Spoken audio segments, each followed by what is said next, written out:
SSC নিয়োগ দুর্নীতি নিয়ে তোলপাড় গোটা রাজ্য। এবার তদন্তে উঠে এলো আরও চাঞ্চল্যকর তথ্য। সূত্রের খবর, এসএসসি নিয়োগ দুর্নীতিতে প্রধান মিডলম্যান হিসেবে কাজ করতেন ধৃত প্রসন্ন কুমার রায়। তবে একা প্রসন্ন নয়, এই এজেন্ট এবং মিডলম্যানদের একটি দালাল চক্র ছিল। ঠিক যেমন ধৃত প্রসন্ন কুমার রায়ের এজেন্ট হিসাবে কাজ করতেন শেখ আলী ইমাম, আর শেখ আলী ইমামের এজেন্ট ছিল শেখ শাহিদ ইমাম এবং কৌশিক ঘোষ।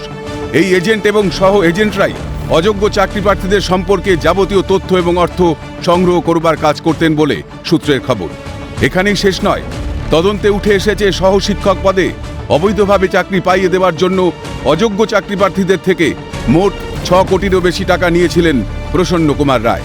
2020 সেপ্টেম্বর থেকে 2021 জুন পর্যন্ত নগদে লেনদেন করা হয়েছিল এই অর্থ। তবে এই পরিকল্পিত ষড়যন্ত্রের মূল চক্রী হিসেবে উঠে আসছে শান্তি প্রসাদের নাম, যার মিডলম্যান হিসেবে কাজ করতেন এই প্রসন্ন কুমার রায়, এমনটাই উঠে এসেছে তদন্তে।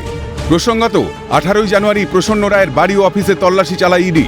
প্রসন্ন রায় নিউ টাউনের অফিস থেকে একাধিক নথি উদ্ধার করেছিল ইডি আধিকারিকরা। উদ্ধার হয় 400-র বেশি দলিল, শতাধিক এটিএম ও 70টি প্যান কার্ড।